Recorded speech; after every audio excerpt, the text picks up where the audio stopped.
Mari kita berdoa.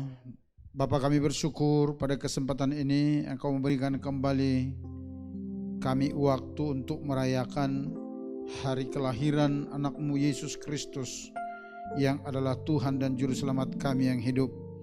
Terima kasih Bapa yang baik, terima kasih Bapa yang mulia.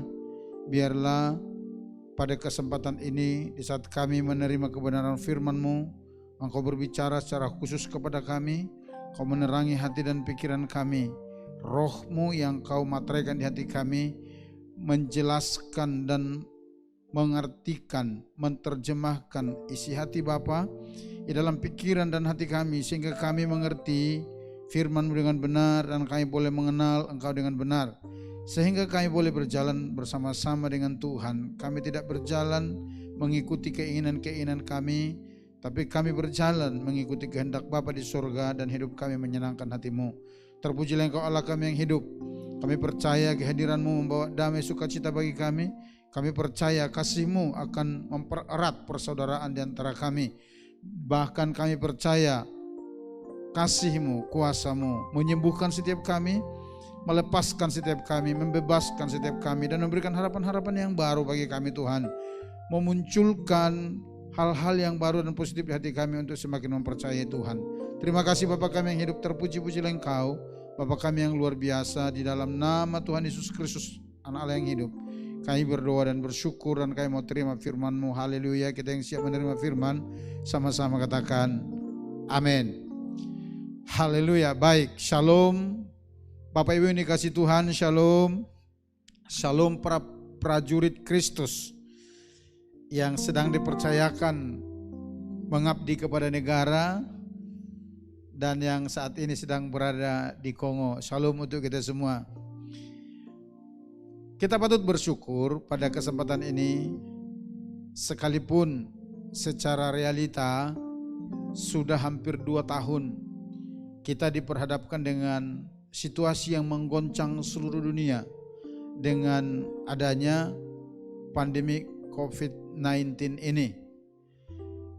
Hampir di seluruh belahan dunia COVID ini melanda, dan ada banyak pergeseran-pergeseran dalam kehidupan yang sedang terjadi.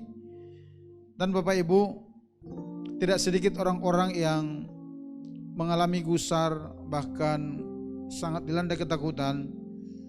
Bahkan lebih daripada itu, yang kehilangan keluarga dekat mereka, kehilangan pekerjaan, bahkan ada banyak lagi yang hilang dari kehidupan mereka oleh karena pandemik ini.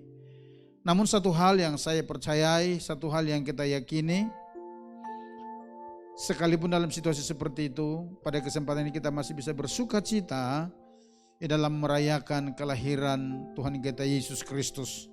Terlepas bahwa kita jauh dari sanak saudara, keluarga, famili kita, satu hal yang saya mau sampaikan, bahwa Yesus yang adalah Immanuel itu ada bersama-sama dengan kita dimanapun kita berada. Yang percaya kepada Tuhan katakan amin. Baik, pada kesempatan ini kita akan berbicara sebuah tema firman Tuhan yang diberikan oleh PGI, Persekutuan Gereja Indonesia, yang diambil dari 1 Petrus pasal 1 ayat 22, tapi nanti kita akan membaca sampai ayat 23-nya, yang secara umum diberikan tema itu, kasih Kristus menggerakkan persaudaraan. Saya melihat di balihonya para prajurit-prajurit Kristus ini, tema itu disederhanakan dengan cinta kasih Kristus dalam persaudaraan. Nah, pada kesempatan ini secara khusus kita akan berbicara tentang kasih Kristus yang menggerakkan persaudaraan ini.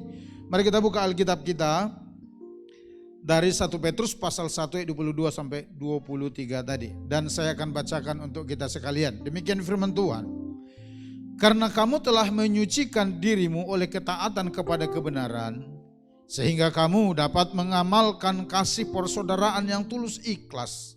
Hendaklah kamu sungguh-sungguh saling mengasihi dengan segenap hatimu. Ayat 23. Karena kamu telah dilahirkan kembali bukan dari benih yang fana, tetapi dari benih yang tidak fana, oleh firman Allah yang hidup dan yang kekal.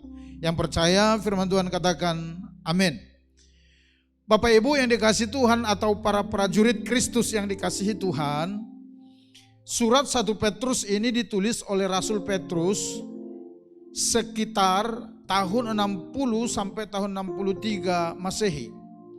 Dan surat ini oleh tuntunan Roh Kudus ditujukan kepada orang-orang percaya di seluruh provinsi Asia Kecil pada kekaisaran Romawi pada saat itu. Itu nanti bisa dilihat dalam 1 Petrus 1 ayat 1. Dan tujuan penulisan surat ini untuk memberikan pandangan yang ilahi, abadi, dan bimbingan praktis kepada mereka yang mulai mengalami penderitaan yang berat sebagai orang-orang Kristen atau orang-orang percaya kepada Kristus pada saat itu di tengah-tengah masyarakat kafir. Jadi pada waktu itu penderitaan, penganiayaan, masalah mulai timbul terhadap orang-orang yang menyatakan imannya kepada Yesus Kristus. Nah, untuk hal itulah Roh Kudus menggerakkan Rasul Petrus untuk menulis surat ini. Di dalam surat ini secara umum Petrus menasihatkan agar setiap orang yang percaya kepada Yesus tetap mengikuti teladan Yesus. Dalam hal apa? Dalam menghadapi penderitaan dan tetap tidak terpengaruh oleh situasi yang sedang terjadi dan tetap hidup kudus di dalam Tuhan.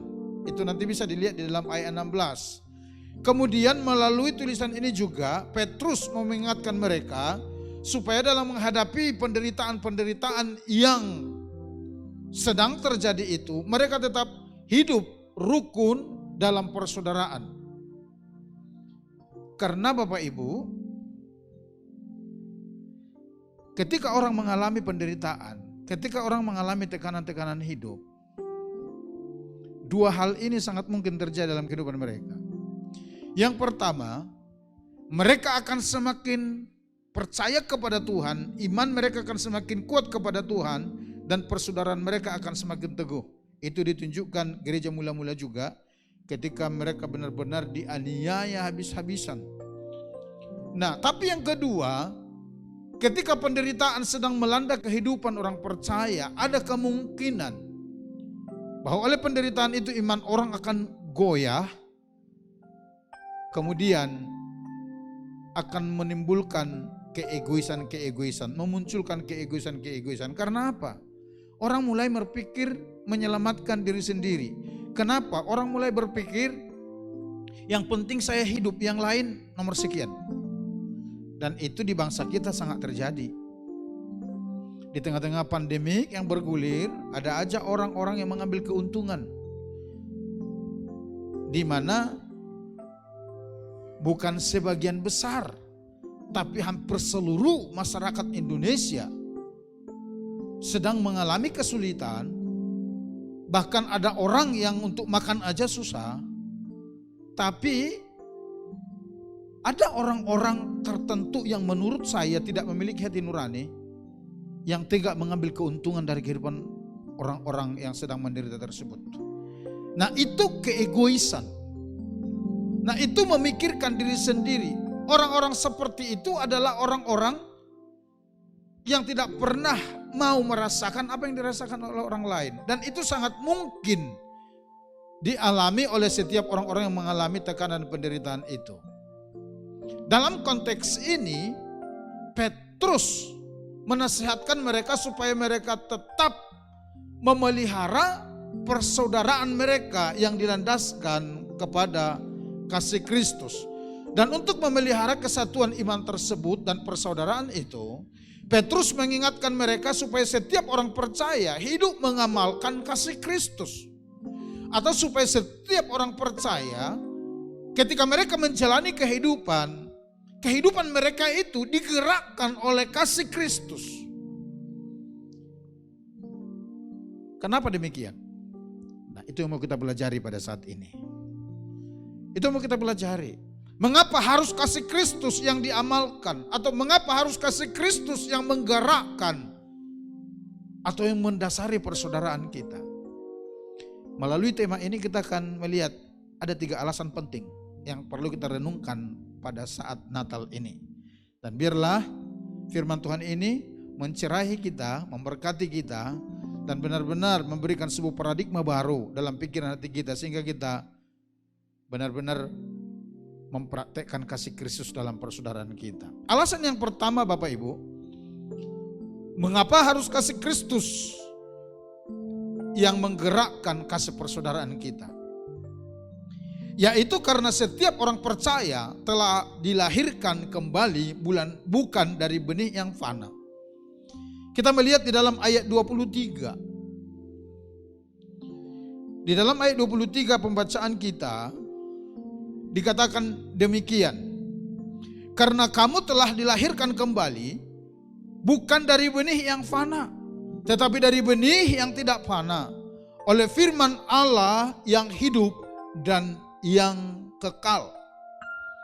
Dikatakan karena kamu telah dilahirkan kembali bukan dari benih yang fana. Kalau kita tidak dilahirkan kembali dari benih yang fana, berarti dari benih yang mana? Dari benih yang tidak fana, atau artinya dari benih ilahi.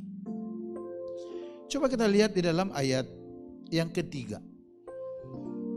Dalam ayat ketiga pasal 1 ini dikatakan seperti ini. Saya akan bacakan bagi kita.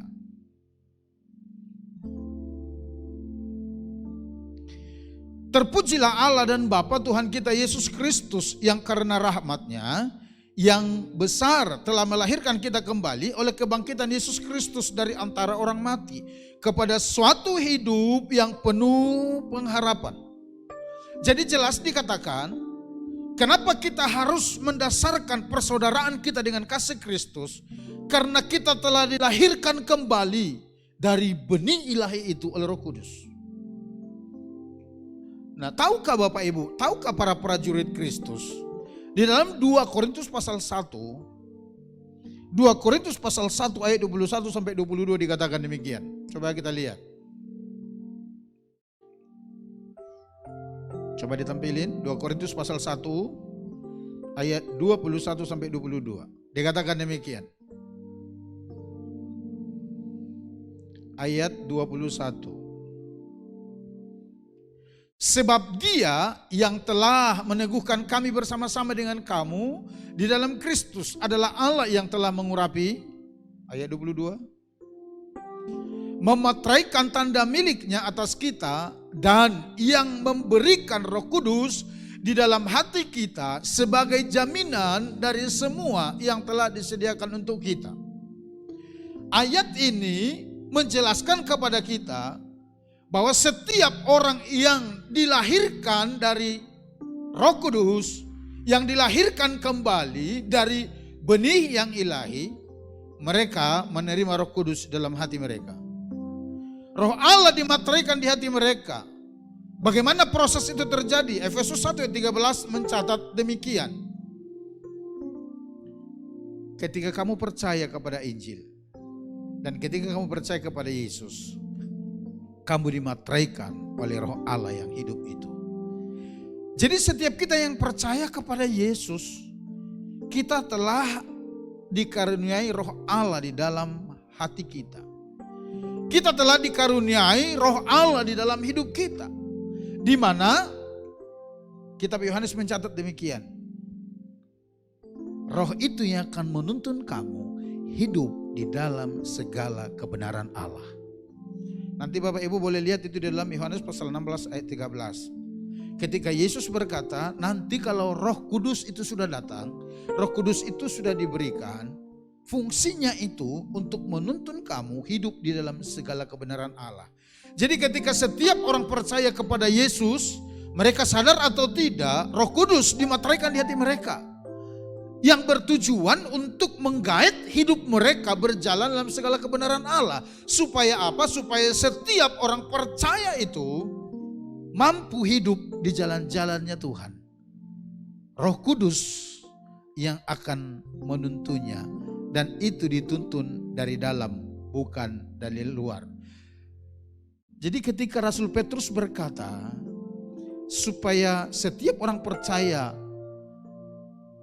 membangun persaudaraannya didasari pada kasih Kristus, itu alasannya jelas.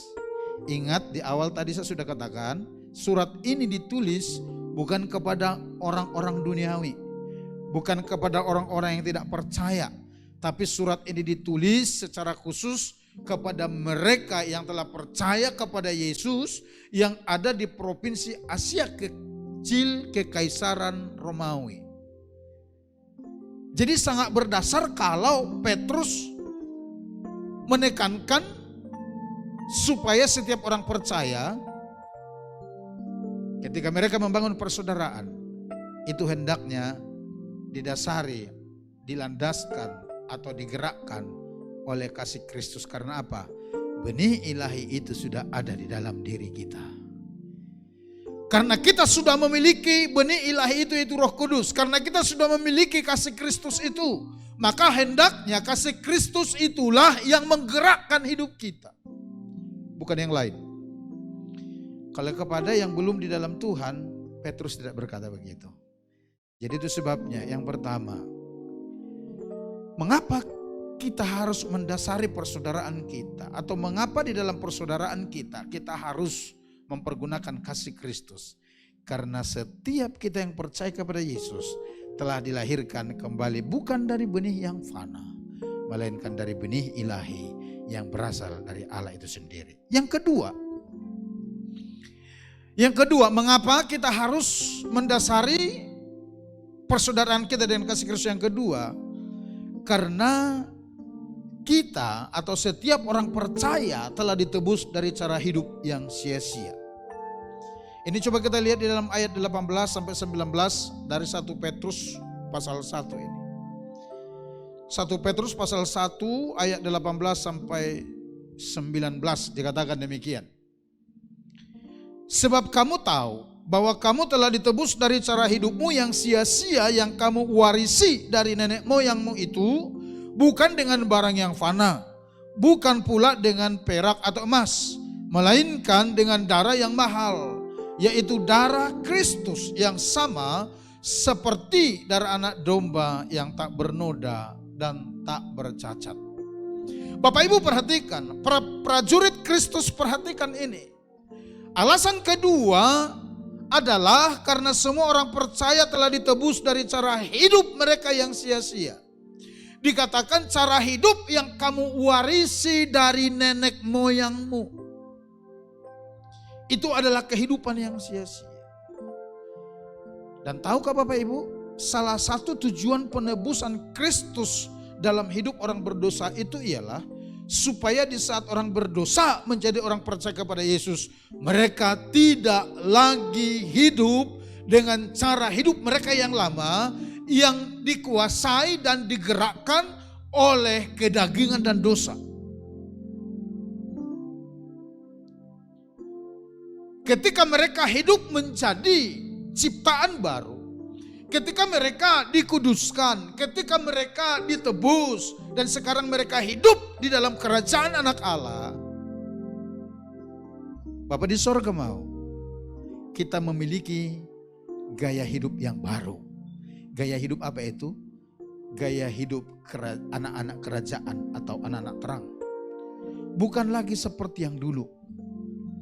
Itu sebabnya Bapak Ibu, ada lagu yang berkata demikian. Ku telah mati dan tinggalkan cara hidupku yang lama. Semuanya sia-sia dan tak berarti lagi. Hidup ini ku letakkan pada mezbah-Mu ya Tuhan. Jadilah padaku seperti yang Kau ingini. Baitnya itu, lirik di baitnya itu dari ayat ini. Bukan dengan barang fana Kau menebus hidupku. bukan, tapi dengan darah anak domba Allah yang suci dan kudus, tidak bercacat dan tidak bercela. Oleh karena itu, Allah mau, Roh Kudus mau, Yesus mau kita hidup di dalam kehidupan yang telah Allah berikan kepada kita. Allah mau ketika kita masuk ke dalam kerajaan terang-Nya, hidup kita sepenuhnya berubah. Kita tidak sama lagi dengan yang dulu. Boleh dulu kita mantan bajingan. Boleh dulu kita mantan orang-orang yang sangat sampah di tengah-tengah masyarakat. Melakukan hal yang ternajis, terburuk. Tapi ketika kita menerima pengampunan dari Tuhan, ketika kita dilahirkan kembali dari benih ilahi itu, Allah mau kehidupan kita berbeda. Allah mau kita mengekspresikan sebuah gaya hidup yang berbeda. Kalau sebelum di dalam Tuhan kehidupan kita penuh dengan keegoisan. Kalau sebelum di dalam Tuhan kita hanya memikirkan kepentingan kita. Yang penting kita, yang lain terserah. Setelah kita menerima penebusan dari Kristus, Petrus berkata, hendaklah kasih Kristus itu yang menggerakkan persaudaraan. Harus ada sebuah sikap yang berbeda. Memang kadang-kadang yang membuat dunia jadi agak kebingungan melihat kita. Nama Kristen, nama para rasul lagi.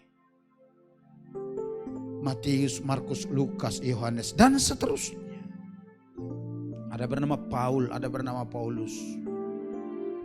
Bahkan di negara-negara tertentu ada yang bernama Yesus. Tapi kelakuan mereka bukan kelakuan Kristus. Cara bergaul mereka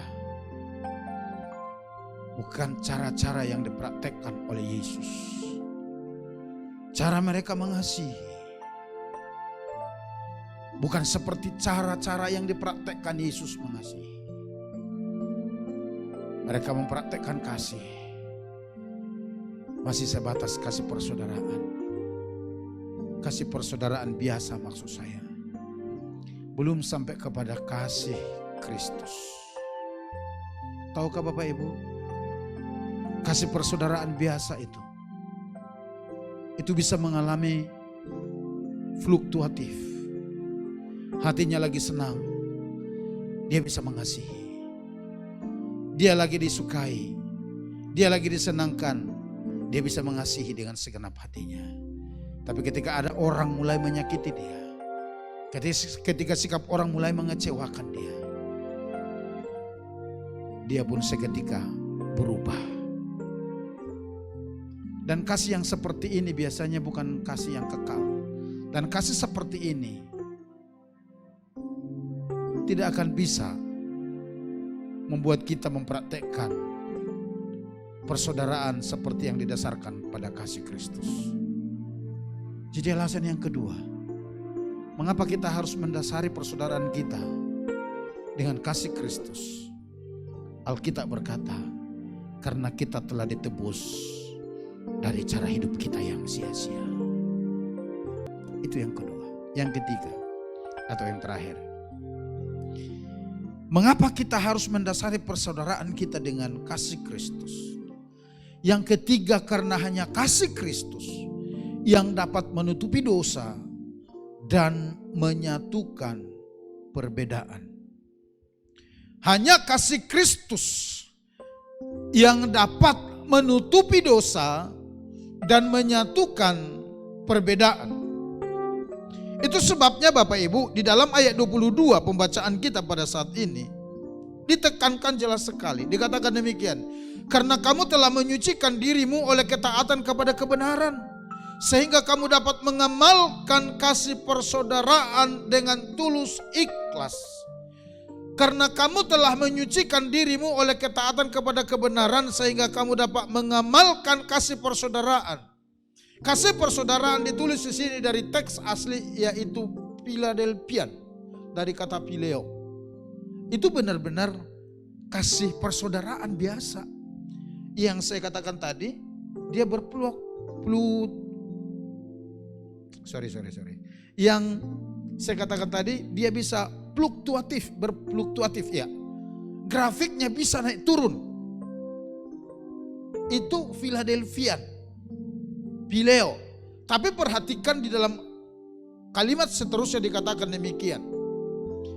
Hendaklah kamu sungguh-sungguh saling mengasihi dengan segenap hatimu. Hendaklah kamu sungguh-sungguh saling mengasihi. Kata saling mengasihi di sana, kata kasih di sana itu, mengasihi itu bukan lagi kata Philadelphian yang dipakai, tapi dipakai kata agape, yaitu kasih Allah itu sendiri. Dan itu pun dikatakan kamu harus sungguh-sungguh mengamalkannya. Kamu harus sungguh-sungguh melakukannya dengan segenap hatimu. Bapak Ibu perhatikan. Kasih yang dipakai di sini ada kasih agape. Alasan yang ketiga bagi kita mengapa kita harus mendasari persaudaraan kita dengan kasih Kristus, karena hanya kasih Kristus yang sanggup menutupi dosa dan menyatukan perbedaan. Di pasal berikutnya, pasal 4 ayat 8, 1 Petrus 4 ayat 8, Petrus lebih jelas menegaskan ini. 1 Petrus 4 ayat 8, dia berkata demikian. Tetapi yang terutama, kasihilah sungguh-sungguh seorang akan yang lain. Sebab kasih menutupi banyak sekali dosa. Perhatikan dikatakan kasih menutupi banyak sekali dosa. Kata menutupi di sana, kasih yang dikatakan menutupi banyak sekali dosa itu, kalau dari teks asli berbahasa Yunani ditulis dengan kata kaluptei, itu dari kata kalupto. Secara letterlet itu diartikan menutupi atau membungkus dengan rapat. Dan ini merupakan istilah sebenarnya, atau ini disebut dengan bahasa figuratif, mengkiaskan, menggambarkan. Nah, biasanya itu digambarkan seperti ini. Ketika Bapak Ibu punya banyak pakaian kotor, nah lalu pakaian tersebut mau disembunyikanlah, katakan begitu. Atau ada teman saudara tiba-tiba mau datang ke rumah, sementara pakaian-pakaian kotor itu masih berserakan. Nah, untuk menghemat waktu bagaimana menyembunyikan pakaian kotor ini, lalu Bapak Ibu ambil selembar kain atau spray, tebarkan, lalu pakaian-pakaian kotor terus ditaruh di atas spray itu, kemudian dibungkus dengan rapat.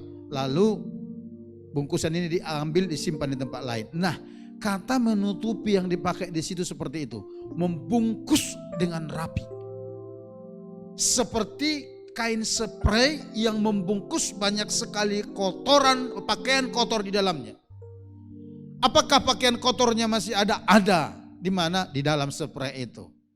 Tapi pada saat itu, ketika tamu itu datang bertamu, dia tidak melihat pakaian kotor itu berserakan. Karena apa? Dimasukkan ke dalam spray itu, lalu dibungkus dengan rapi. Nah, spray ini yang terlihat, yang kelihatan pakaian-pakaian kotor tidak lagi. Seperti itulah gambaran dikatakan kasih itu menutupi banyak sekali dosa. Bukan dosanya tidak ada, dosanya itu masih ada, kesalahan itu masih ada, tapi kasih sanggup menutupi itu sehingga seolah-olah dosa itu tidak diperhitungkan. Kenapa Bapak Ibu? Karena kasih lebih besar dan mampu menutupi itu semua, sehingga yang tampil ke permukaan itu adalah kasih. Itulah sebabnya mengapa kita ditekankan di dalam membangun persaudaraan, kita harus mendasarinya dengan kasih Kristus. Karena hanya kasih Kristus yang sanggup menutupi segala dosa dan menyatukan perbedaan. Kepada jemaat di Korintus oleh tuntunan Roh Kudus, Rasul Paulus menulis begini, 1 Korintus pasal 13 ayat 7 sampai 8. Ia atau kasih menutupi segala sesuatu, percaya segala sesuatu, mengharapkan segala sesuatu, sabar menanggung segala sesuatu. Ayat 8, kasih tidak berkesudahan, nubuat akan berakhir, bahasa roh akan berhenti, pengetahuan akan lenyap. Dikatakan di sana kasih itu menutupi segala sesuatu, termasuk kesalahan-kesalahan itu tadi. Jadi artinya begini, orang itu bisa aja melakukan kesalahan kepada kita, tapi karena kita memiliki kasih Kristus, maka kasih itu akan menutupinya. Yang tampak ke permukaan bukan lagi kesalahannya, tapi kasih Kristus yang ada di dalam kita. Sehingga sejahat apapun dia, sebejat apapun dia, seperti apapun caci makiannya kepada kita, kita tetap bisa mengasihi dia. Hubungan kita bisa tetap berjalan baik dengan dia. Karena apa? Kita mendasarinya dengan kasih Kristus. Selain daripada menutupi banyak sekali kesalahan, Bapak Ibu perhatikan di dalam ayat 8 dikatakan, kasih itu tidak berkesudahan. Artinya kasih itu kekal, tidak dibatasi oleh ruang dan waktu. Dia kekal. Maksudnya itu apa? Maksudnya begini, hari ini mengasihi, besok mengasihi, lusa mengasihi, minggu depan mengasihi, bulan depan mengasihi, tahun depan mengasihi, sampai kekal mengasihi. Ketika murid-murid Yesus bertanya kepadanya, Guru, sampai berapa kali kami harus mengampuni? 3 kali kah, 7 kali kah, berapa kali? Yesus berkata, bukan 7 kali, tapi 7 kali 70 kali per kasus. Artinya tak terhingga. Artinya berapa kali kita memberikan pengampunan kepada seseorang yang menyakiti, mengecewakan kita, tak terhingga. Itulah kasih Kristus. Saudaraku, itu sebabnya dalam tuntunan Roh Kudus dan dalam rangka menjelaskan cara hidup orang percaya di dalam Tuhan, Paulus menulis begini kepada jemaat di Kolose. Coba kita lihat Kolose pasal 3 ayat 14. Kolose pasal 3 ayat 14 berkata demikian. Dan di atas semuanya itu, kenakanlah kasih sebagai pengikat yang mempersatukan dan menyempurnakan. Dikatakan di atas semuanya itu. Di atas apa? Nanti ayat-ayat sebelumnya baca. Ada di sana pengampunan, macam-macam di sana. Tapi dikatakan di atas semuanya itu, kenakan kasih sebagai pengikat yang mempersatukan dan menyempurnakan. Saya tertarik dengan kata pengikat. Saya melihat salah satu terjemahan bahasa daerah, ya, tentu bahasa daerah yang ada di negara kita di Indonesia, dan itu dari terjemahan bahasa Batak. Kata pengikat itu, Bapak Ibu, diartikan sebagai tali perajut.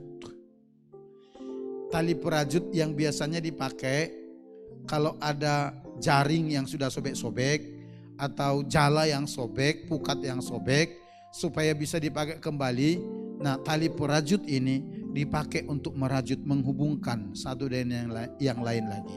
Sehingga oleh tali perajut ini, tadinya jaring yang sudah besar bolongannya itu, pukat yang sudah besar bolongannya itu, atau jala itu. Nah, ketika sudah selesai dirajut oleh tali perajut ini, sehingga dia bisa dipergunakan kembali sebagaimana mestinya. Itulah yang dikatakan di sini kasih sebagai pengikat. Artinya apa, Bapak Ibu? Ketika kita menggunakan kasih Kristus membangun persaudaraan kita, bukan berarti semua akan baik-baik saja, bukan begitu. Saya mau beritahu begini, terlalu banyak perbedaan yang ada di dalam diri kita, yang Tuhan izinkan ada dalam diri kita, yang kalau kita tidak kelola dengan kasih Kristus, itu akan menimbulkan permusuhan, perpecahan di antara kita. Salah satu contoh saya mau beritahu begini. Saat ini penduduk dunia sekitar 7 miliar. Boleh Bapak Ibu cek, boleh para prajurit-prajuritnya Kristus cek. Adakah di antara 7 miliaran itu yang sama sidik jarinya? Boleh cek. Semuanya berbeda-beda. Apa artinya? Itu berbicara perbedaan. Saya pendeta Sondang Simamora. Yang benar-benar pendeta Sondang Simamora itu hanya saya. Yang mirip banyak, tapi itu KW. Yang benar-benar Pendeta Sondang Simamora menggembalakan di GBI Putu Sibo itu hanya saya. Begitu saya innalillahi wa inna ilaihi rajiun, selesai. Yang mirip-mirip banyak, tapi itu bukan saya. Dan masing-masing kita memiliki keunikan di ciptaan Tuhan. Dan itu adalah perbedaan antara satu dengan yang lain. Terlalu banyak perbedaan di antara kita. Contohnya berbeda selera. Ada di antara kita yang senangnya nongki-nongki. Tapi ada di antara kita yang senangnya baca-baca. Ada di antara kita yang senangnya udah ketika tidak ada kerjaan lebih baring-baring. Tapi ada juga di antara kita yang senangnya happy-happy, joget-joget sana sini. Nah, kalau kita tidak menggunakan kasih Kristus untuk mengelola ini semuanya, wah udah perang melulu kita tiap hari. Perang melulu. Gak usah jauh-jauh deh. Gak usah berbicara dengan yang mungkin kita ketemu di Kongo dari berbagai tempat. Ya jelas kita kenalannya di situ saja. Antara suami istri yang sudah berkeluarga ini, boleh tanya deh. Antara suami dengan istri, selera aja bisa berbeda. Yang suaminya senangnya makan semur jengkol, istrinya berkata, waduh Pak, kalau kau makan jengkol, nafasmu bau naga, tahu enggak? Oh itu saya alami saudara. Saya suka makan jengkol, makan pete, istri saya tidak suka. Pada awalnya kalau saya makan dikatakan, nafasmu bau naga. Tapi karena kasih Kristus menggerakkan rumah tangga kita, mulai perlahan-lahan kita saling menyesuaikan. Kadang-kadang kalau ada pete di pasar, saya dampingin istri belanja, ditawarin mau pete enggak? Saya katakan enggak, sekalipun di sini sebenarnya waduh. Tapi apa? Karena kasih Kristus yang menonjol di hati kita. Terlalu banyak perbedaan. Belum lagi masalah postur tubuh. Belum lagi masalah pakaian. Ada orang yang suka pakai pakaian kalau tidak meledor sana sini tidak puas. Tapi ada orang yang suka pakai ketat-ketat. Terlalu banyak. Tapi kita bersyukur pada saat ini. Oleh Roh Kudus, firman Allah mengingatkan kita. Pergunakan kasih di atas segalanya. Sebagai pengikat yang mempersatukan. Bapak Ibu, bukankah kebersamaan itu indah? Bukankah kesatuan itu kuat? Bukan berarti kalau kita bersatu semua seleranya sama, tidak. Tapi karena ada sesuatu yang mengikat kita. Di dalam konteks kekristenan, kasih Kristuslah yang mengikat kita. Dan Bapak Ibu, dalam Yohanes pasal 13, sebelum Yesus meninggalkan para muridnya, Dia berkata demikian, hendaklah kamu saling mengasihi, aku memberikan perintah baru kepadamu. Hendaklah kamu saling mengasihi sama seperti aku mengasihi kamu. Kalau kamu melakukan itu dengan demikian, orang akan melihat kamu. Dan orang akan berkata bahwa kamu adalah benar-benar muridku. Dan dengan demikian, nama Bapa di sorga dipermuliakan. Amin. Bukankah Bapak Ibu, bukankah para prajurit Kristus pada saat ini yang merayakan Natal ini merindukan atau senang kalau Kristus dipermuliakan melalui kehidupan kita? Amin. Amin. Saya percaya ketika kita membawa kasih Kristus dalam kehidupan kita, dalam persaudaraan kita, tidak hanya di satuan kita, tapi ketika kita turun ke masyarakat, ketika kita membangun hubungan dengan yang lain, hubungan itu pasti baik.